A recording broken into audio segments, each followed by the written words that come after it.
Go. All right. Good morning, and thank you for attending this morning's board meeting.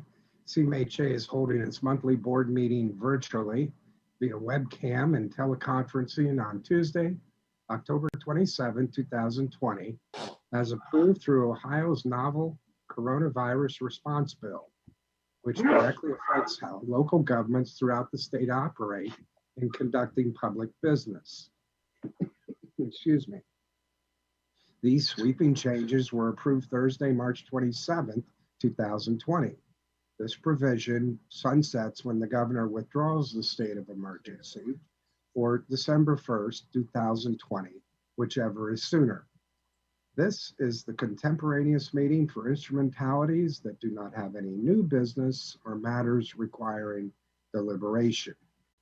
The meetings of the following instrumentalities: Laurel Homes 1, Lincoln View Incorporated, Reserve on South Martin, Southwest Ohio Housing Development Incorporated, Cary Crossing Development Corporation, West Union Square Development Corporation, Sutter View Development Corporation, Pinecrest Rad Development Corporation, Park Eden Evanston LLC, Park Eden Apartments Development Corporation, Mariana Terrace Development Corporation, and Bennett Point Development Corporation are hereby called to order.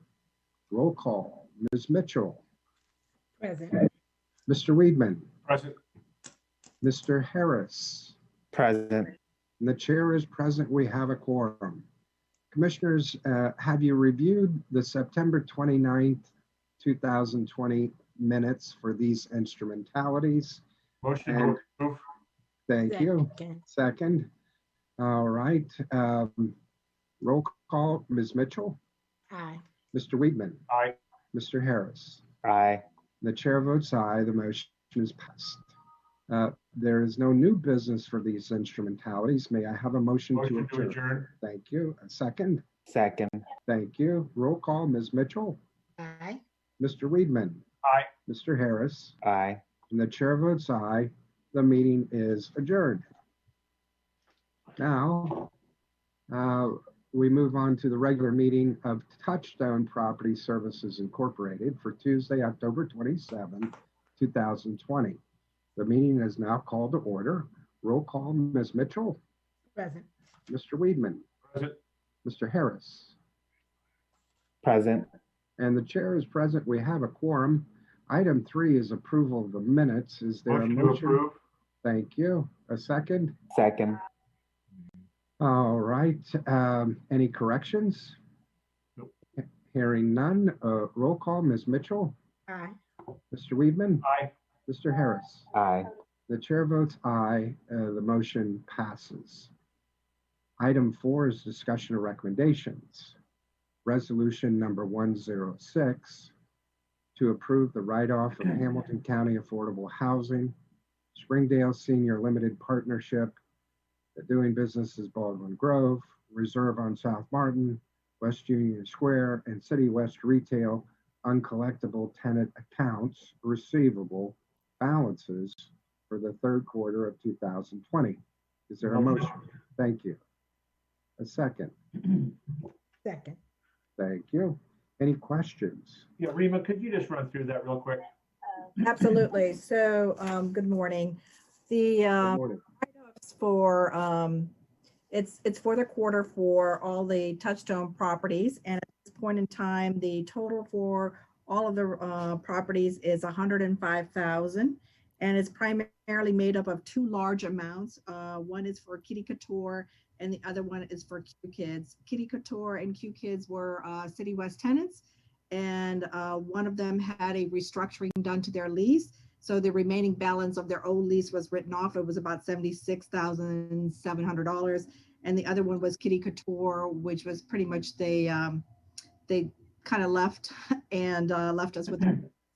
And it was the prior year. And so the cleanup is occurring this year prior to the audit, and it's about $18,800.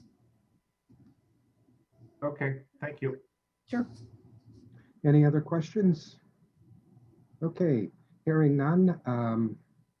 Let's see. We have a motion and a second for the roll call. Ms. Mitchell. Aye. Mr. Weedman, Aye. Mr. Harris. Aye. The chair votes aye, the resolution passes.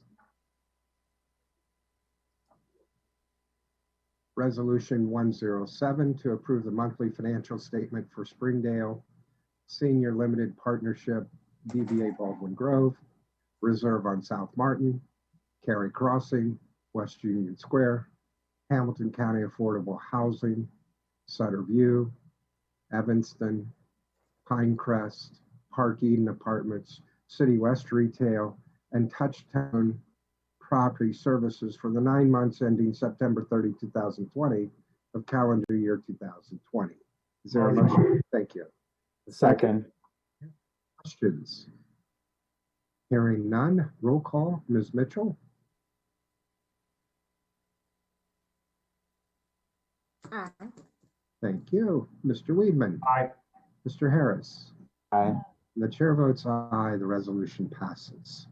Resolution 108, approving the calendar year 2021 annual budget for Springdale Senior Limited Partnership, DBA Baldwin Grove, Reserve on South Martin, Cary Crossing, and West Union Square. Is there a motion to accept? Motion. Thank you. A second. Second. Thank you. Any questions on this? Hearing none, a roll call. Ms. Mitchell? Aye. Mr. Weedman? Aye. Mr. Harris? Aye. The chair votes aye, the resolution passes. If there's no other business to come Motion to before, adjourn. thank you. A second, Second. thank you. Roll call, Ms. Mitchell, Aye. Mr. Weedman, Aye. Mr. Harris. Aye. The chair votes aye, the resolution passes. The Touchstone Property Services Incorporated meeting is adjourned.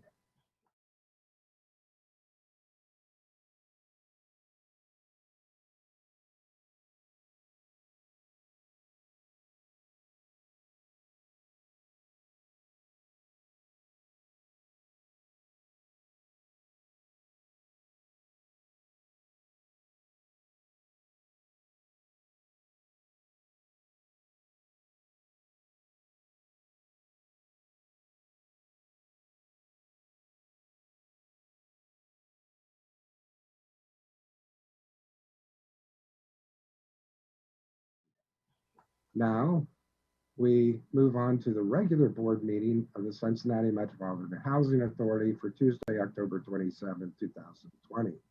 The meeting is now called to order. Roll call. Ms. Mitchell, Present. Mr. Weedman, Present. Mr. Harris. Present. The chair is present. We have a quorum. Item 3 is approval of the minutes from Motion to approve. September. Okay, thank you. A second? Second. Great. Any corrections?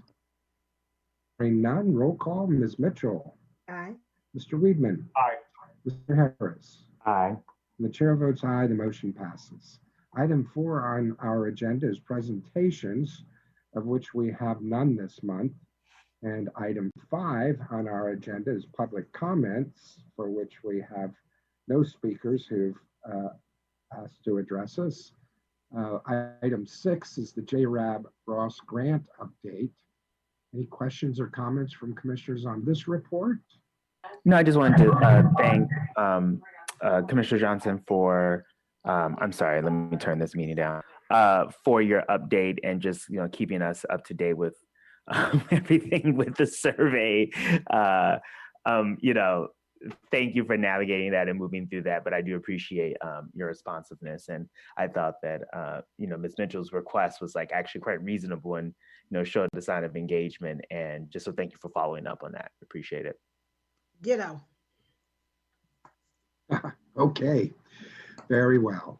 Item 7 is discussion of secretary recommendations. And regarding that, I'd like to ask that we consider resolutions 5462, 5463, and 5464 together. If there are no objections, hearing none, I'll read each resolution with opportunity for questions and discussions after reading the resolution, and then we will vote on all 3 resolutions at the conclusion. So resolution 4562, approving the bad debt write-off for September 2020. Any questions? Hearing none, we'll move on to Resolution 5463, approving the fiscal year 2021, September 2020 financial statements for the Cincinnati Metropolitan Housing Authority. Any questions on that?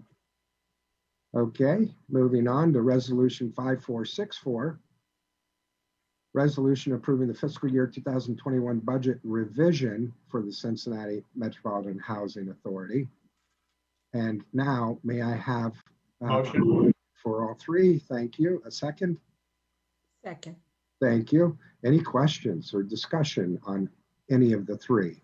Yeah, Rima, can you go through the bad debt write-off for September 2020? That's happy to. So for CMHA, for the asset management program, we have written off $11,588.09 for the month of September. On a year-to-date basis is a little over 16,000. We're averaging about 5,300 for the 3 months for this year. Obviously, the numbers are low because we have the moratorium, and we anticipate they will increase as the moratorium is lifted. What are we seeing as it relates to, obviously there's a moratorium, but what are we seeing as it relates to receipts? Sure. So we are averaging around 15.5 to 16% on our receivables as, outstanding receivables. We actually built our, we have an allowance for doubtful accounts. We've increased it to about 750,000. It's about 8.5%. So we are anticipating around that number as we lift the moratorium. For those people that aren't paying, are we getting any indication what the issues are? Or Maybe Marquita could answer that question. I'm sorry. So you said for the individuals who you said are not paying? for the individuals that currently aren't paying, are we getting any indication why that is? Is it because they don't have to, or is it, because there's a moratorium, or is it because they're under certain other situations that prevent them from doing it? So individuals we've seen job loss and also reduction in hours from individuals. And so that's impacted their ability to pay. We do reduce rents based on individuals' income. So that gives some relief, but there's still other financial obligations within that, within the household. So we're seeing that job loss and the reduction of hours impacting our families. Also, we have seen where there are some individuals who, for whatever reason, we didn't see necessarily a job loss, but we have seen where they have not made the payment towards their rent. And so what we're doing in those particular situations is we're still staying in contact with the households, making sure that they understand that while we are underneath a moratorium, which means we cannot proceed with eviction, nonetheless, rent is supposed to be paid. We just can't take it to the, Right. to those final legal steps. Right. So it's a mixed bag, to be completely frank. Okay, so when somebody has a job loss, what's the process of applying for a reduction in their rent? Go ahead.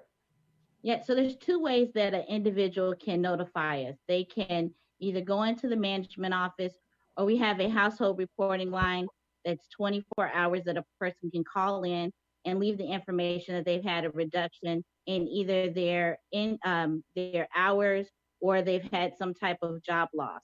We reach out to those households to get the information back from them to verify it. Fortunately, during this time, HUD has allowed for individuals to self-certify, recognizing that, during, especially during the time, the stay-at-home order, trying to reach out to employers got to be a little difficult as some of the businesses were shut down. So there is a ability to self-certify.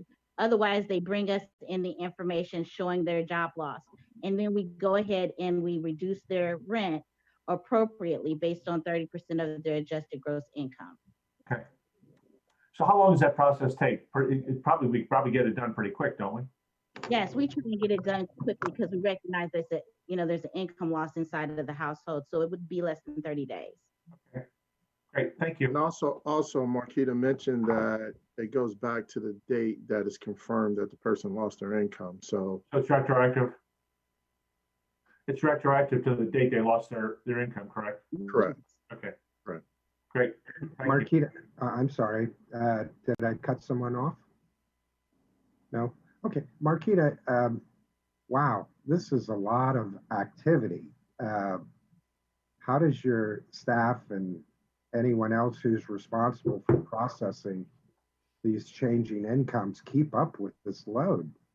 You must have had to modify or adjust to just keep up with this unusual workload.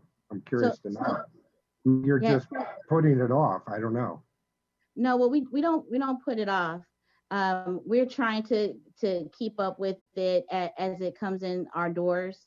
It's teamwork inside of the management office to get the information that the recertification specialist needs to make the needed adjustments. Also, we're always trying to be innovative, trying to figure out the best way to reach the residents to get the information that we need as quickly as possible so that we can make those adjustments. But we're it's teamwork trying to make sure we get it done. Mm-hmm. Well, I think this is another reminder to board members how you're finding a way to get the work done and work the mission so that people don't have to suffer. But it's clear that you folks are working overtime to make that happen, literally or not. So, So can I just chime in Yeah. just a little bit, just to go on the tail end of Tom's question. As Marquita said, Tom, we have a mixture of residents that are in situations that they're in true pandemic situations where they lost their income or lost their job because of the pandemic. And then we have a mixture of residents that are just taking advantage of the situation. So what we have found out is that there are certain questions that a person has to answer. And if they do not answer those questions properly, then they are not covered by the moratorium. So what's going to happen is that when we, in January sometime, when we actually start to do filings and individuals cannot answer those questions that have been put before them that are associated with the pandemic, we're going to see a lot of movement within the organization. But what we're really thinking is that we're going to see a lot of people paying. So we're hoping the latter is what's going to happen versus us really having to go all the way and put people out of housing. The other thing is, I think, Marquita, can you fill the board in on what you are doing and what the staff is doing as it pertains to hooking up with the community providers and actually getting rent collected and utilities? Yes, thank you. So during this time, what we've been doing is making sure that we try and keep residents aware of the funds that have come into our community through the CARES Act. So Hamilton County received money through the CARES Act fund, and part of that money is being used for rental assistance, tower house redistribution to distribute in the community, community action agency, and the Free Store Food Bank received funds. And so what we've been doing is we've spoken to the different organizations and try to find out how could we assist our residents in getting through that application process so that they can get access to those funds. And that's up to $2,500, and it can be used for rental assistance or for utility allowance assistance. And we've had some really positive response to our inquiries, and we're hoping to be able to get started with Community Action Agency at the beginning of November. And so their process is varied, but basically it's an application process where they're trying to determine if the loss was due to COVID-19. And then they have verification that they require as well. And that's where we believe that we'll be able to assist them. The verification they're requesting is similar to the verification that we would request for our annual reviews. And we think we can help streamline the process for our residents. So there again, all of the dollars that are coming in to help families are geared towards COVID pandemic relief. But as Marquita said, there's a question and the right answers will trigger the ability to help with the relief. If the right answers are not given, then the individual will not receive these funds. And so for the people that are, I'm going to say, maybe didn't lose their income or all of their income, and they're just waiting to see what happens, I think they're going to be in for a rude awakening. For all of the individuals that were impacted, we are, have, like Marquita said, hooked up with the community providers. Marquita she did a 35,000 foot level, but really she had a meeting with them. They're going to help us streamline our applicants to get to them because we have a lot of the information that they need to verify for the funds. So with the release of information, we can quickly turn that around. Then, so that helps them, pass through the funds the way they're supposed to with the proper backup. And it helps us collect the dollars as well. And I think Joy's setting up an additional meeting with PRC. Is that right, Joy? That's correct. We've been in contact with them in order to assess our referrals that we've made, and it's to streamline that process even further.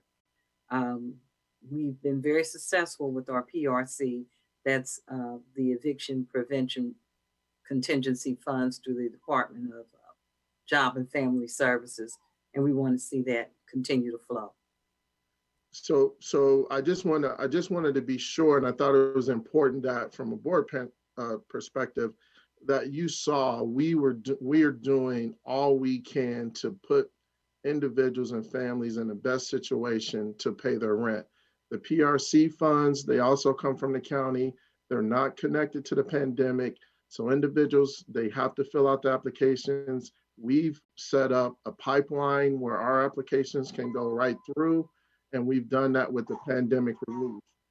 If a person doesn't respond and doesn't fill it out, then we're going to take the natural recourse.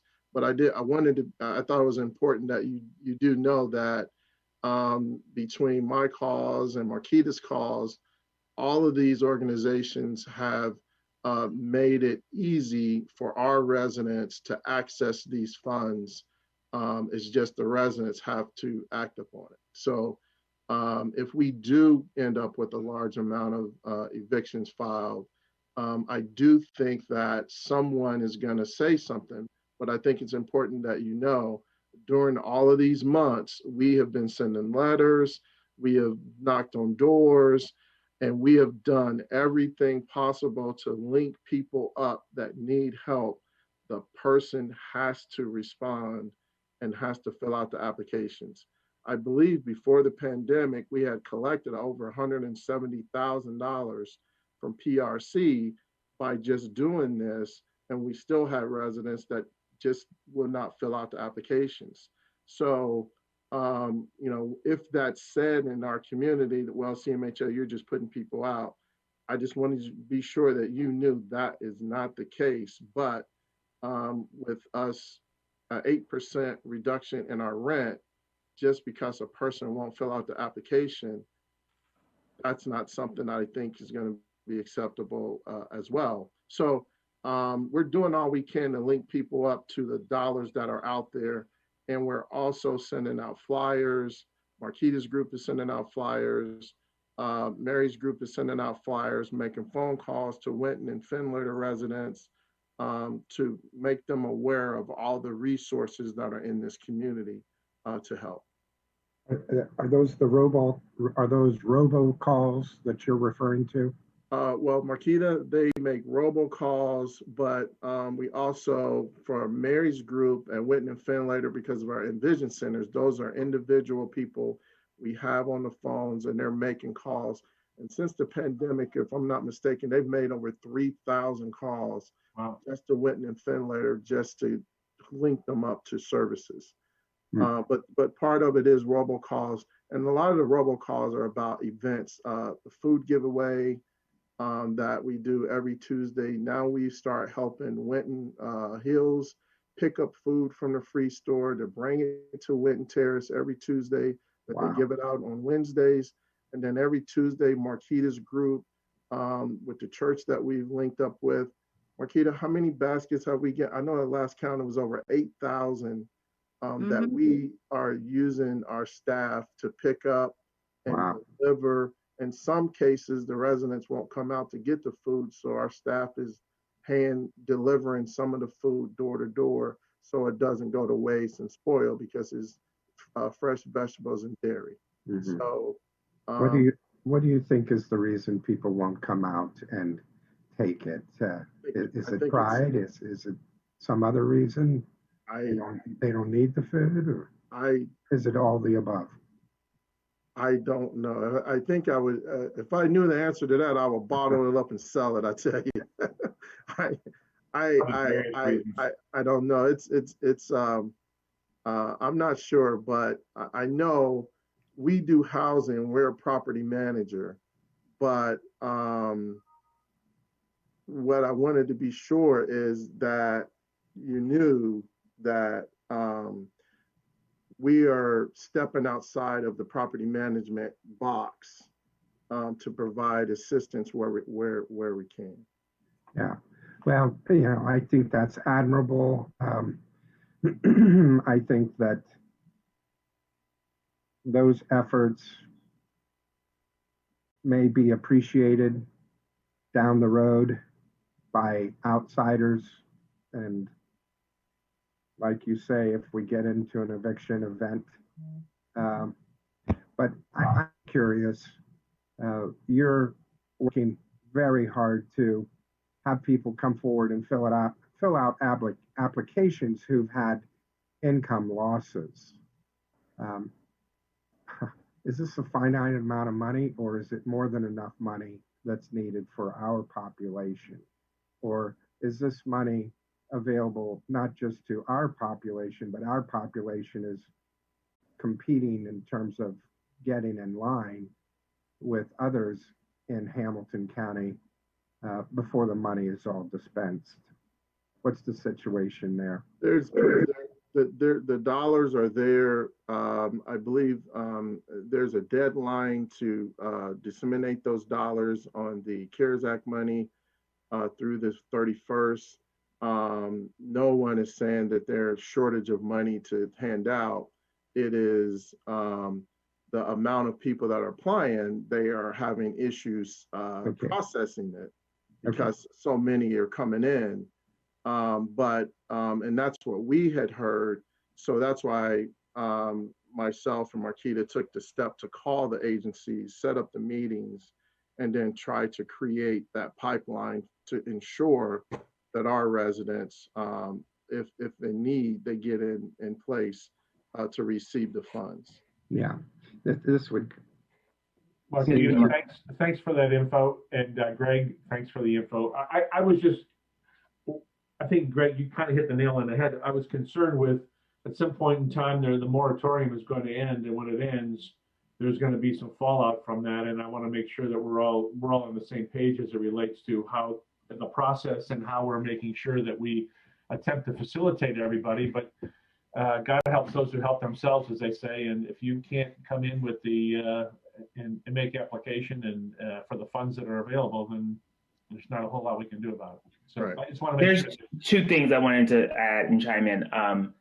So, I mean, Mr. Weedman, to your point, I think that CMHA, as someone who works in affordable housing, this is a national conversation. Like, this phenomenon is not something that is, just reserved for CMHA. Like, Sure. all affordable housing that has resident services are dealing with this fact of having support, and then you have residents that take advantage of residents that don't. And Mr. Miles, to your point, when you were asking about why, I think one thing that's really important to keep in mind with this work and with resident support is that there's just a level of autonomy and a lack of privacy, and there's a huge amount of vulnerability that goes to living in affordable housing because of the amount of times that the amount of ways in which you have to expose all of your things that are happening in your life. So annually, you need to go in and you need to say, you do a report, like, did I lose my job? Did I get a new job? If someone moves in your house, you got to let someone know. Someone moves out of your house, you have to let someone know. Like, everything that happens in your life, you have to report to someone. And so I do think that our residents experience a certain level of fatigue around disclosure and the process of letting people in whenever there's something that's going on that they need. And so that's, again, conversations that are being had at a larger national level. But it's not surprising to me, and I don't think that it's always just out of like apathy or like I just don't care, but it's a weighing of what feels better for me to, well, not what feels better to me, but what is more advantageous for me to be vulnerable and expose myself or say that I don't have something, and how does that impact all of the other things that I'm dealing with. So just kind of I think that's just a information that I think helps to understand when we see residents not necessarily behaving in the way in which we would respond. I agree with you, Reggie. I have been doing Farmers to Family for the last 3 weeks and taking them to various apartment complexes in Lincoln Heights. And so I do want to talk to Marquita about Mariana Terrace, but it's the exposure, as Reggie said, it's the exposure. And some just feel that they'll say they don't need it, they're okay, but if they would really think about it, it's something that they can use or they can pass it on. That's what we tell them. Okay, if you can't use it, give it to somebody that we don't know that needs it. So it's just we always wind up with a lot left over because people who say they're coming for some reason can't. So we've done the same thing, take it to their door, and hopefully so. Eventually, I think we can get to the point where the services are there and they will be more comfortable in obtaining them. Yeah, it's just fascinating. I actually can appreciate the notion of the fatigue of having to report so many aspects of daily life that those of us who aren't in affordable housing don't experience. I appreciate being able to hear all this conversation on this resolution. Just to say, if the person doesn't pay their rent because they can't afford it, and they haven't availed themselves of the funds from the county, then that becomes our budget problem. So I just want to recognize the Herculean extra efforts that staff is making to connect our tenants. Well, first of all, make them aware that basically all you have to have is a loss of income, a genuine loss of income. And the um, gap money is available to you. And that just seems like in the end, worth the effort that Greg, you and staff are putting out to connect our tenants to these funds. Is that getting it right, or am I missing something? No, I think you have it right. I think in appreciation of all of the conversation, I think all of it is right, and I think some of the reasons why people don't take advantage of it, that's accurate as well. And then obviously the one word that I always use is some people just don't trust you. So just because I need something don't mean that I trust that you're doing the right thing for me. So that's a huge part of it as well. But it goes to the point where and my main reason to making sure that the board was informed is because so often we are the largest provider of affordable housing in the community, and the question comes or is said with CMHA, you should have. And my response is, yeah, we did. So we want to make sure we're in a position if we unfortunately have to file someone, we can look ourselves in the eye and say, I did everything humanly possible and access every resource out there before I had to get to this point. Up until we really don't want to evict anyone. We just want to get, I forget that judgment, but to get them to enter into a repayment agreement is good enough for us, so they can pay their back balance as they go forward. So the goal is not to evict, is just to get the process started in the right direction. Yeah. Well, it just seems the most unfortunate that if we end up needing to go through or to commence an eviction process for someone who otherwise the assistance was available. And I'm assuming that you are documenting every touch, every communication of the availability of this as assistance, so that when that moment comes, it's on the shelf and can be displayed to anyone who wants to see it. That is one of the most important parts of it. And Marquita, myself, and have talked about that, making sure we're documenting when we send, when we make touches. So when we have to send it to the legal department, and Joy has that to show the magistrate, that we did try to do our very best to help the individual all we can. Now, there are always certain circumstances that prohibits the person from even taking advantage of these things. You have to know, the one thing that I keep saying, and we have to understand, and this is something that I learned, is that the moratorium, there is a questionnaire that you have to answer the questions correctly so you're available for those funds. One of the reasons that the service providers are having difficulty sending out those funds is process, because they're overwhelmed with as many people that are coming in. So now they're getting more comfortable with the process. But the bigger piece is you are going to have people to say, I don't qualify.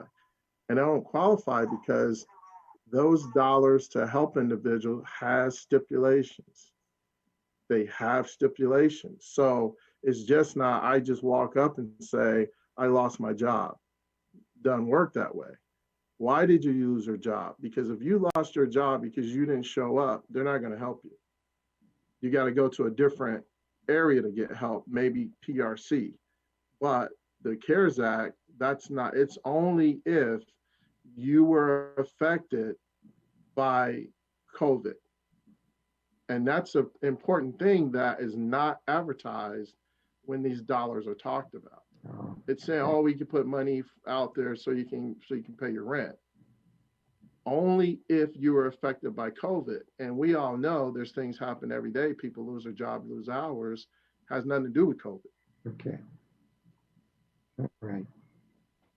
Well, and then I remember 2 or 3 years ago, we were able to improve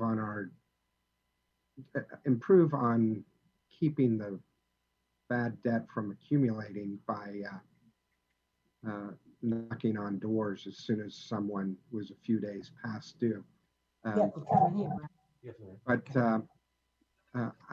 because we may be limited in how much we can be present on site and on the floors because of COVID and COVID concerns, are we aware of any skips, people just moving out without telling us? Managers are still knocking on doors. Managers are making phone calls, and managers are still checking units for skips. Okay. So they are still doing all of those things as it pertains to property management. They're still doing that. So we never stop knocking on doors and making phone calls. Yeah. Got it. Well, yeah, I don't know. Commissioners, if you, I just think this is even more impressive during this COVID episode that staff is able to, stretch themselves to 2 people to keep up with these additional tasks. Yeah, Marquita probably has something to do with that. Well, whatever you're doing, keep doing it, apparently, huh? It's hard times for many people, and it's heartening to know that our CMHA staff is not leaving anything on the table in terms of being a resource for our tenants. And, how can that not be the best defense, if you will? Not that we're doing it in anticipation of being sued. You're doing it because it's the right thing to do. And, there's a hard way and there's an easy way. And connecting them to this money for those who are eligible is clearly the easy way, as much effort as it takes by staff. Any other questions? Okay, so let's see. Where am I, Mr. Secretary? You're calling a question for the 3 resolutions. The 3? Okay. You got a first and a second, and you just need roll call. Very well. Roll call, Ms. Mitchell. Aye. Mr. Weedman. Aye. Mr. Harris. Aye. Ms. Spears, I see, has joined us. Aye. Great. Aye. Yes, and I'll take that as an aye. Yeah. Aye. Okay. And the chair votes aye, the resolution passes. Item 7B is a request for approval to solicit bids for the following items.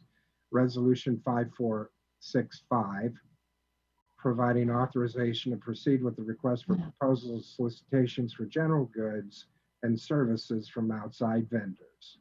Solicitation 2020-1019, kiosks for property management services and HCV CARES Act funding. Motion. Thank you. Second. Second. Thank you. Any questions? Hearing none, roll call. Excuse me. Roll call, Ms. Mitchell. Aye. Mr. Weedman. Aye. Ms. Spears. Aye. Mr. Harris. Aye. The chair votes aye, the resolution passes. Item 7C is a resolutions to award contract renewals. Resolution 5466, authorizing the CEO of CMHA to sign the first 1-year contract extension option for contract 2020-2003. HCV inspection services with Chase Construction and Development Group, LLC, DBA Chase Construction and Inspection Group, and Safe Built Ohio, LLC, and not to exceed amounts of $200,000 annually per firm for a maximum for maximum 5-year contracts paid for by administrative funds. Is there a motion to? Motion. Thank you. A second? Second. Thank you. Any questions? Hearing none, roll call. Ms. Mitchell? Aye. Mr. Weedman? Aye. Ms. Spears? Aye. Mr. Harris? Aye. And the chair votes aye, the resolution passes. Item 7D is adopt a resolution to award the following construction contracts, of which we have none this month. Item E is adopt a resolution category, Resolution 5467, authorizing the CEO of CMHA to negotiate and enter into a contract for solicitation 2020-5001, contract labor services with Cogent Infotech Corporation, Vidwan Incorporated, DBA E-Solutions, Lancesoft Incorporated, Infogeny Incorporated, Omega Solutions Incorporated, 22nd Century Technologies Incorporated, Avon Workforce LLC, IBS Consulting Services Incorporated, DBA Interactive Business Systems Incorporated, Regroup Professional Staffing LLC, MOR Talent Solutions LLC, Track Staffing Services Incorporated, DBA Track Group, Corporate Temps Incorporated, Accounting Principles Incorporated, DBA Agilon and Precision Staffing Services LLC, in a not to exceed amount of $2,900,000 annually for the pool of contractors or the board approved budget for a maximum 5-year contract paid for by development funds, administrative fees, operational funds, and management services fees. Motion. Thank you. A second? Second. Thank you. Any questions? Hearing none. Roll call. Ms. Mitchell, Aye. Mr. Weedman, Aye. Spears, Aye. Mr. Harris, Aye. and the chair votes aye. The resolution passes. Now, resolution 5468, authorizing the CEO of CMHA to negotiate and enter into a contract for solicitation 2020-7004, custodial services for campus with Primo Services LLC and Care and Cleaning Services LLC in a not to exceed amount of $125,000 annually for the pool of contractors or the board approved budget for a maximum 5-year contract paid for by administrative fees and management services funds. Motion. Thank you. A second? Second. Thank you. Any questions? Hearing none, roll call. Ms. Mitchell, Aye. Mr. Weedman, Aye. Ms. Spears, Aye. Mr. Harris, Aye. and the chair votes aye. The resolution passes. Resolution 5469, authorizing the CEO of CMHA to apply for Public Housing Capital Fund Emergency Safety and Security Grant with the U.S. Department of Housing and Urban Development. Is there a motion? Motion. Thank you. A second? Second. All right. Any questions? Hearing none, roll call. Ms. Mitchell, Aye. Mr. Weedman, Aye. Ms. Spears. Aye. We need to get you a horn or something to save your voice. Mr. Harris, Aye. and the chair votes aye. The resolution passes. Resolution 5470, authorizing the CEO of CMHA to pursue financing for Riverview and San Marco and to execute documents for the purpose of applying for financing for redevelopment, which includes engaging co-developers, lenders, and tax credit syndicators. Motion. Thank you. Second? Second. Thank you. Any questions? Hearing none, roll call. Ms. Mitchell, Aye. Mr. Weedman, Aye. Ms. Spears, Aye. Mr. Harris, Aye. and the chair votes aye. The resolution passes. Resolution 5471, authorizing the CEO of CMHA to sign a master development agreement with Gorman and Company for Winton Terrace and Finlater Gardens. Motion. motion. A second? Thank you. Any questions? Hearing none, roll call, Ms. Mitchell, Aye. Mr. Weedman, Aye. Ms. Spears.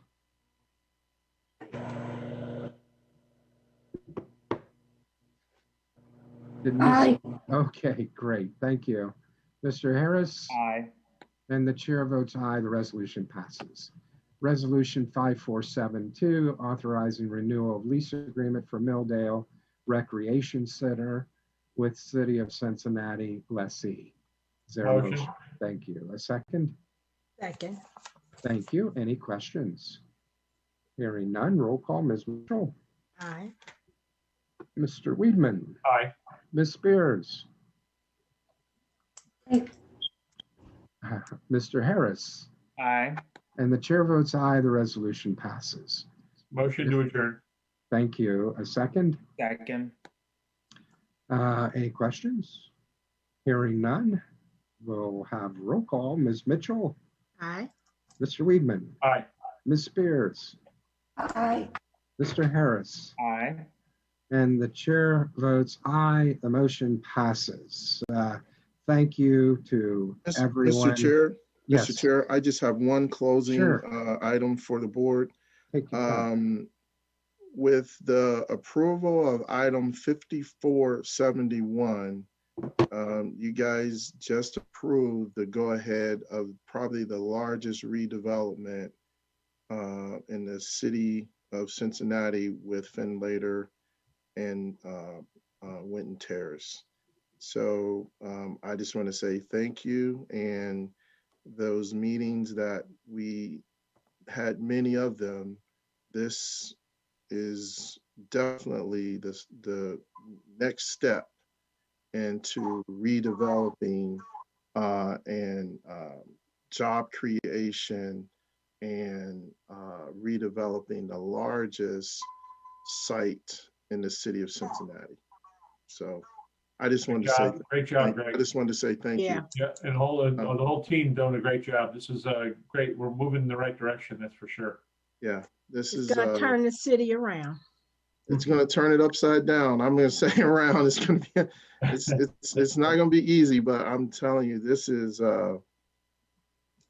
huge. And I just want to say thank you to Rima and Gary Boris for all of their hard work and negotiating this MD&A has been over a year and a half coming. So this is the first of the three largest, and so in the next couple months, we'll be bringing the next one for the next largest development, the second largest development in the city of Cincinnati. So when it's something to say when you set out on a strategic plan and you really work it, it's moving forward, but it's moving forward with a lot of job creation and then improving the lives of a lot of families. Here, here. You know, the agency over the decades, and it will continue to be a target for criticism. But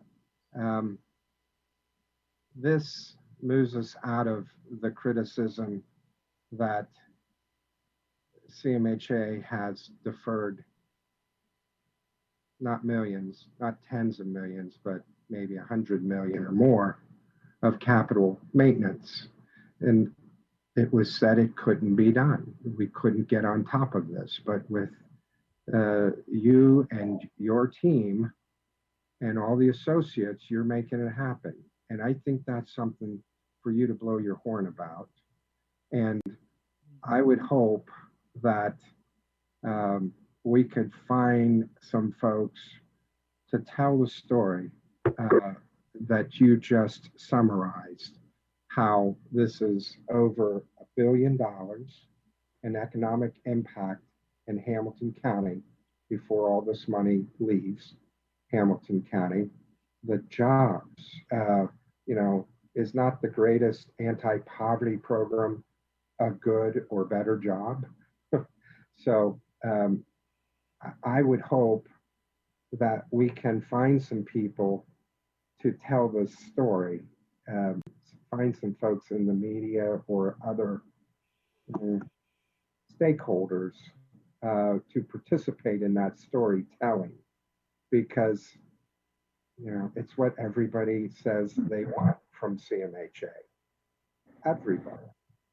And And you're making it happen. well, it's not just me, but it's a lot of people on these calls and people that are not on these calls. But I will tell you this: I believe the best storytellers are going to be the residents.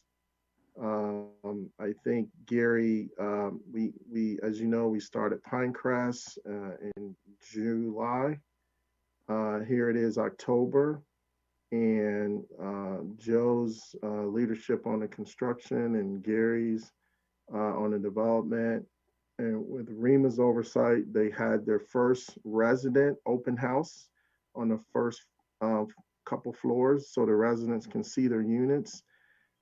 Gary, you just want to go? Yeah, I know everybody's got to go, but I just think this is important especially for the board to know, because you guys don't see this, get a chance to see this. So Gary, you just want to give an update on how that went this past Saturday?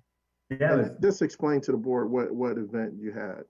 Sure. So this past Saturday, we had an open house. We opened up a single bedroom unit and a 2-bedroom unit on the 9th floor. And we had residents within the building come up kind of floor by floor, and they all had a chance to walk through the units, both of the units, and get an idea of what they're going to be moving into. And it was really, I'd like to say, motivating for me and the team. We had Shonda's the project manager, we had property management there, we had relocation, all the people that have kind of worked on this project participated in the open house and walked residents through. And of course, we paid close attention to COVID procedures and things like that. But as residents came out, it was really cool to see people say, "Hey, I had no idea I was going to be moving into something like this." And people that were questioning whether or not they should stay in the building or move out when it was their time to relocate, every one of them said, "Hey, I'm moving in here. I want to come back to this building." They were so impressed by the finishes. They were so impressed by the change that had occurred, because I think they felt it was just going to be some paint on the wall and some new flooring. But this was complete cabinet tops, counters, cabinets and countertops and bathrooms and flooring and paint and ceiling fans and things that residents haven't, a lot of them haven't had a new apartment or a new home. So, this is all new to them. And, we had residents crying. We had, residents that were just going on and on about, how much that they really liked these units. We had residents that were going to go out. They said that they were so impressed, they were going to go out and buy new furniture to furnish the apartment, because they had a new apartment, so they wanted new furniture to go along with it. So just the feedback was so incredible. We had 60 residents walk through that day in a period of 2 hours. And, if 60 walked through, we had 58 positive, and, there's always going to be 1 or 2 naysayers, but, it was just really, really good to see the expression on the residents' faces when they came out of the units. And because we asked each one of them, because we wanted to see that, because like I said, it really is kind of a bit motivating for the team when you see a final product and you see the residents' comments on what we've done. So it was a great event. Yeah, and to the extent it's appropriate regarding privacy and all other issues, you're right, Greg. This is to have these unsolicited responses as part of a place on our website where someone can see these people having these reactions. And in that, I hear others taking ownership of the site. And if you want new things inside, you want new and nice things outside. It just goes together. And that unburdens the ridden hard and put away wet challenge that so much housing has by tenants who don't own. But these would also be on the shelf pieces that could be used by media, maybe local television or whomever wants to do a story, that, with the right permissions and all that, I couldn't agree more. They are the ideal storytellers, but it just seems like this is an opportunity for us to move beyond the historic, unfortunate reputation of our housing authority. This is a different housing authority. As Todd Portune said, it's not your grandfather's or your grandmother's housing authority. And that's something to shout about. We need to figure out how to capture this and use the benefit of it in every way, in terms of how our tenants feel about living in our properties. And that's not the solution to everything, but it's one of those pieces that doesn't really cost us anything, that makes our properties more valuable because they're more cared for by everyone, including the tenants and visitors. That's another issue. All the problematic issues that aren't caused by our tenants so much as visitors to the properties. And if it looks like people are paying attention, the bad guys don't want to be around. They don't want to stand out. And, I think this is an incredible, incredible moment for all the ways we talk about, and then even more. So if I hope what I'm trying to say makes sense. I'm preaching to the choir, but only to the extent that don't be afraid to throw away your hammer and buy a horn on this. You define who you are. Don't let others who don't understand exactly the good you're doing. And I think that means we need to redouble our efforts to tell our story. What a great story to tell at this moment. So forgive me for blathering on, but I think this is the biggest moment in the history of the agency after its creation. Let someone argue with that. I don't think they can. I don't think they can. And you're not done. You're not done. So I we do plan to make sure that we capitalize on these. We have a timing process that we're thinking about. So we want to get done with these first 5. We're almost done with starter view. And then as we utilize those and get those residents back in, we do. But I'll tell you, yesterday Gary gave me an update on what happened Saturday. But that reaction from the residents, because a lot of times we get a lot of different reactions from the residents, was, and I think you heard him say it 3 times, you could hear it in his voice, that's worth going through all the pains that we go through and all of the shots we take and everything else, because at the end of the day, it's about those residents. And so,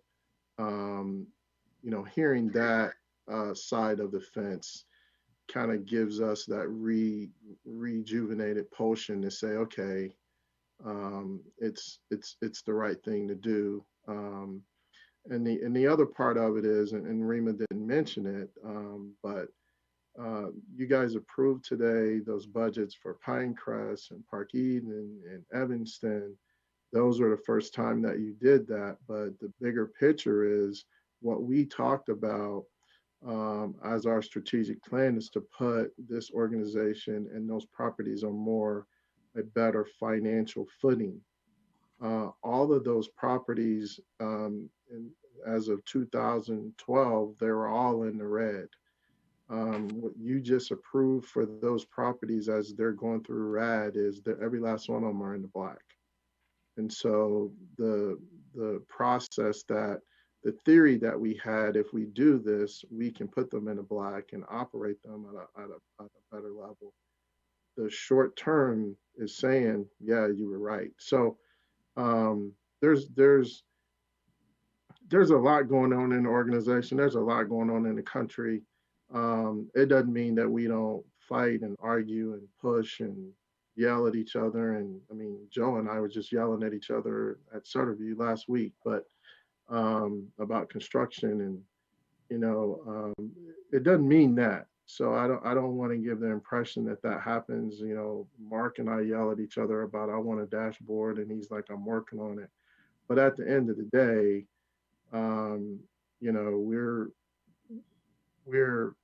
it's CMHA is different, and it's different from 2 years ago. It's different from last year, but I think we're starting to see some of that sun come over the horizon, and which is good. So we still got a lot of battles in front of us, but from just the last 12 months, we've done a lot, and we couldn't have done it without you guys. I mean, without you guys trusting us and you guys approving the resolution. So I definitely appreciate that as we go forward. So, but I just wanted to make sure that you guys were aware of that, because I think it's important for you to know too that if one resident says we did the right thing, that's good enough for me. But 58. I've been doing this 25 years. I don't know if I've had 58. I wish I would have been there to hear that, but that many is news to my ears, I tell you. Yeah. So it rejuvenated me as well. Yeah. And excuse me, go ahead. No, I was. Yeah. Well, this is a moment for the person within the organization who sees themselves as a wannabe Hollywood producer. I hope we're cataloging the way to reconnect with those residents who made those positive comments, so that when it makes sense to put a production together, a storytelling, that we don't have to scratch our heads and say, who was that said that over here and over there?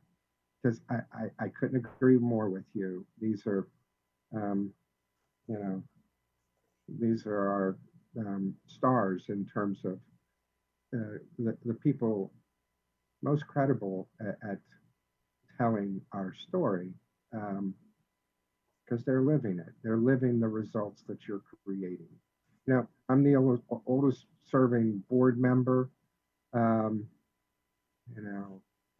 Rima and the Lisas, and I don't know, Marquita, how long have you been there?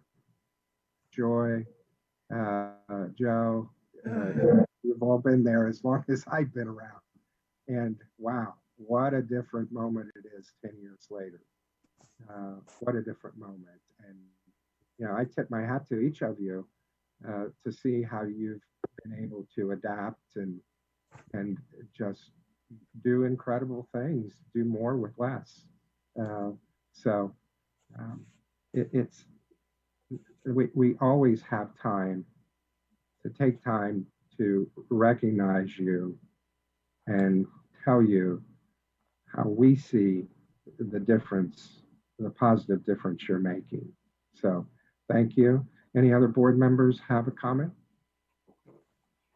Then we'll see you next month. One more thing, Terry, thank you. You clearly are struggling to make any sounds at all today.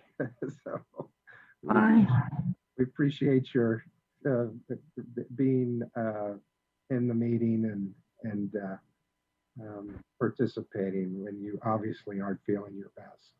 Well, no, it's just that just been working a lot. That's it. But my voice will kick in later. Okay. All right. Have a great Tuesday, everybody. Thank you so much. All right, Meeting thanks. adjourned.